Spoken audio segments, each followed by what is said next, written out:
Welcome back everyone, thank you so much for clicking on the video. The Demon Slayer Rogue build is aimed at World Tiers 1 and 2. This is going to be an upgraded version of the build I dropped several days ago, which focused on stacking poison damage on enemies and damage over time. This build now utilizes both poison and cold damage to melt enemy health bars over time, freeze them in place, putting them into a vulnerable state so you can destroy everything. The general strategy for this build involves trapping your enemies into a vulnerable state so you can funnel them, opening up tons of opportunities for DPS. Playing on veteran mode can be tough if you don't have the proper tools for crowd control and damage, which is why you need a build that can go toe-to-toe with even the toughest enemies in the game. The poison trap is what I like to use to initiate every combo. It's also great for slowing down enemies and dealing damage over time while you wait for your other skills to cool down. After upgrading to the enhanced poison trap, enemies will be knocked down when the trap activates. To further increase the effectiveness of the poison trap, I added the countering poison trap modifier, which gives me a 30% chance to reset my Imbuement skill cooldown every time my trap is activated. The next skill I'm using is the Caltrops, which synergize very well with the poison traps. You can either drop the poison trap, then drop the Caltrops to trap enemies in the poison, or you can drop the Caltrops to slow enemies down, giving you some time for DPS, drop a poison trap to build damage over time, and then finish the combo attack with one more Caltrop. Once you fully upgrade this skill, you can slow down enemies up to 62%, increasing the window of time for you to apply poison and deal damage. The Cold Imbuement skill is the main damage amplifier on this build. This skill imbues your weapon with ice, which allows you to deal cold damage and apply chill to enemies. Upgrading to the enhanced Cold Imbuement modifier will apply Lucky Hit to the build.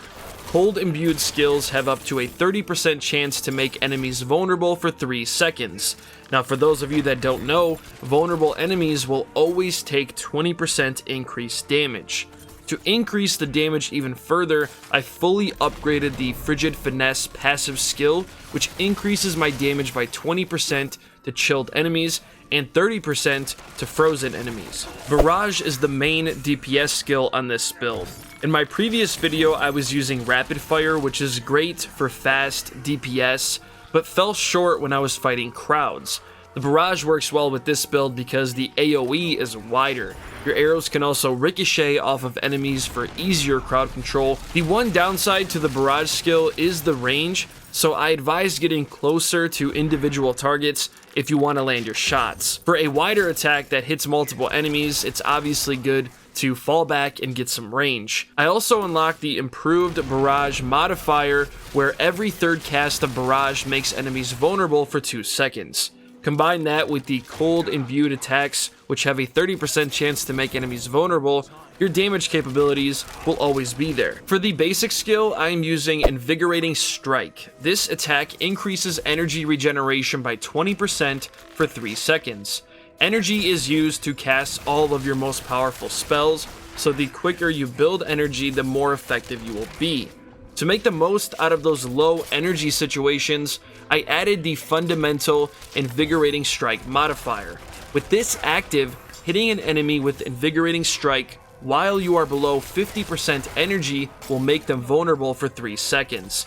You'll start to notice a pattern here. We're always trying to get enemies into a vulnerable state so we can apply as much burst damage as possible. For my ultimate skill, I am using Rain of Arrows. This skill is incredibly satisfying to use and is great for crowd control and last resort situations.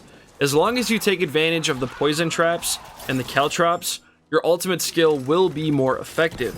The goal is to line up your enemies, funnel them, and unleash this skill. The Prime Rain of Arrows modifier adds 20% potency to your cold imbued attacks, which means your Rain of Arrows attack will be more effective if you imbue your weapon first. One of the best skills on this rogue build is Victimize. Dealing direct damage to a vulnerable enemy has up to a 30% chance to cause an explosion, dealing 23% of the original damage to them and surrounding enemies. Your goal every time you imbue your weapon with ice is to hit as many enemies as possible. This is going to increase the chances of putting your enemies into a vulnerable state, which increases the effectiveness of the Victimize skill. The more vulnerable enemies you attack, the more explosions you will cause. Now that you understand how the build is meant to be played, let's break down the stat allocation for each level bracket. The basic skill on this build is Invigorating Strike. Melee attack an enemy dealing 290 damage and increasing energy regeneration by 20% for 3 seconds. I unlocked 2 modifiers for this skill. Damaging a crowd-controlled enemy or injured enemy with Invigorating Strike increases energy regeneration bonus to 30%. Hitting an enemy with Invigorating Strike while you are below 50% energy makes them vulnerable for 3 seconds. For my core skill, I am using Barrage. Unleash a barrage of 5 arrows that expand outwards, each dealing 258 damage. Each arrow has a 20% chance to ricochet off of an enemy up to 1 time. Ricochets deal 40% of the arrow's base damage. The first modifier I unlocked for this skill is called Enhanced Barrage. Barrage's ricochet chance is increased to 100% for arrows that damage a vulnerable enemy. The second modifier is called Improved Barrage. Every third cast of Barrage makes enemies vulnerable for 2 seconds. For the agility skill, we have the Caltrops. With 2 charges and a cooldown of only 12 seconds, this is one of the best starting rogue skills to use. Leap backwards and throw Caltrops on the ground, dealing 497 damage and slowing down enemies by 62% for 6 seconds. The enhanced Caltrops modifier increases damage by 3% for every second an enemy spends inside the Caltrop. I also unlocked the Discipline Caltrops modifier, which gives you a 5% critical strike chance increase to enemies inside of your Caltrops, 10% to vulnerable enemies. I also recommend fully upgrading the Concussive passive skill, which increases your crit chance by 12% to enemies you knock down. This buff will be useful on a build that utilizes the Poison Trap, which is the next main skill on this build.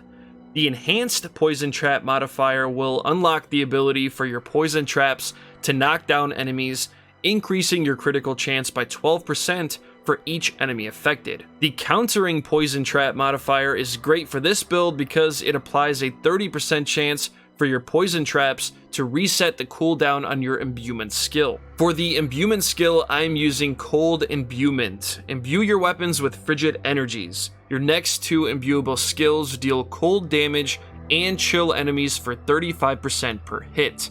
Now, the enhanced Cold Imbuement skill gives my cold attacks a 30% chance to make enemies vulnerable. This is again adding more opportunities to put our enemies into a vulnerable state. The mixed Cold Imbuement modifier will allow you to deal an extra 20% damage to crowd-controlled enemies. The Frigid Finesse passive skill will allow you to deal an extra 15% damage to chilled enemies and 30% extra damage to frozen enemies. For the ultimate skill, I am using Rain of Arrows. Arrows rain down over a large area 2 times, each wave dealing 887 damage. The first modifier is called Prime Rain of Arrows. Imbuement skill effects applied by Rain of Arrows have a 20% increased potency. The Supreme Rain of Arrows modifier knocks enemies down during the second wave of arrows. Again, we have increased 12% critical hit chance to enemies that are knocked down. This is seriously a great skill for crowd control and for clearing waves quickly. For the key passive skill, I am using Victimize.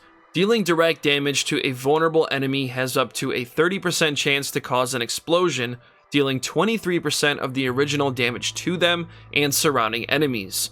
We have so many ways to apply vulnerable to enemies on this build, which means tons of opportunities for AoE Victimize explosions. Thank you all so much for sticking around to the end and watching the entire video.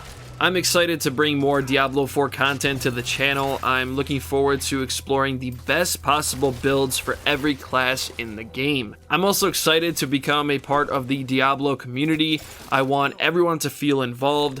Please leave a thumbs up on the video, you guys, if you enjoyed. It really helps the channel grow. Don't forget to subscribe to the channel to watch more Diablo 4 videos just like this one coming very soon. And make sure you turn on those bell notifications so you are notified every time I drop a new video.